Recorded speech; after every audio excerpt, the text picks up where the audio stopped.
Sikap hormat menghormati adalah tiang utama dalam mengekalkan keharmonian sesebuah masyarakat. Apabila kita saling hormat menghormati, kita bukan sahaja menghargai orang lain, malah kita membina persekitaran yang selamat dan positif untuk semua.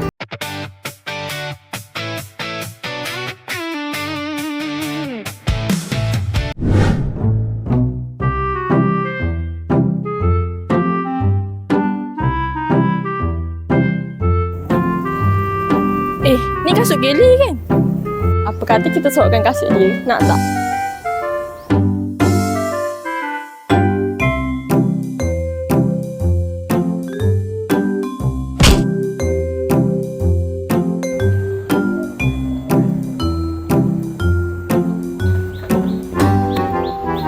Puas hati aku. Mana kasut aku? Aku rasa aku tak sini tadi. Busuknya! Bergurau secara sederhana dapat mengeratkan hubungan. Tetapi bergurau secara berlebihan boleh membawa kepada kesan negatif seperti marah dan menimbulkan pergaduhan. Oleh itu, setiap individu perlulah menjaga adab dan batas ketika bergaul dan hormat menghormati antara satu sama lain.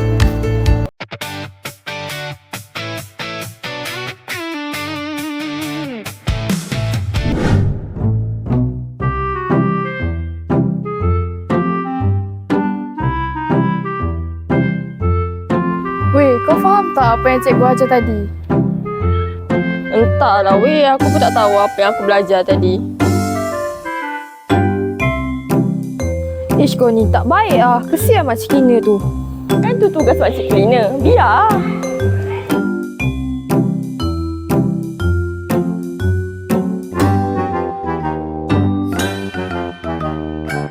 Selain hormat menghormati di kalangan rakan-rakan, kita juga perlu hormat menghormati dengan orang di sekeliling kita.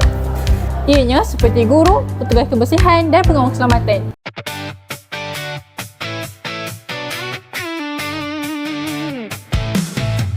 Okey, untuk aktiviti seterusnya, pelajar perlu selesaikan latihan secara berkumpulan. Bentukkan kumpulan yang terdiri daripada 3 ataupun 4 orang ahli. Safia, kau nak satu kumpulan dengan aku tak? Aku? Satu kumpulan dengan kau? Memang tak ah. Aina? Aku? Satu grup dengan kau? Tak ingin.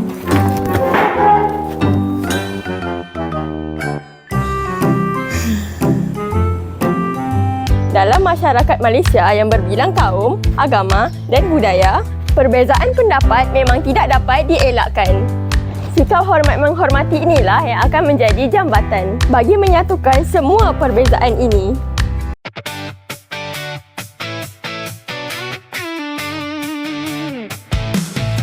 Assalamualaikum dan selamat sejahtera semua. Hari ini kita nak bincang tentang persamaan kuadratik.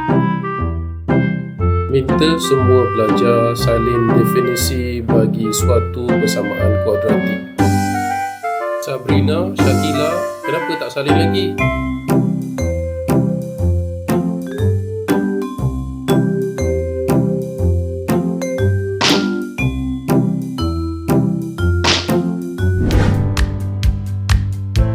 Bagaimana kita melayan orang lain adalah cerminan sebenar peribadi kita. Hormat menghormati adalah suatu pelaburan sosial ke arah kehidupan masyarakat yang lebih harmoni dan sejahtera.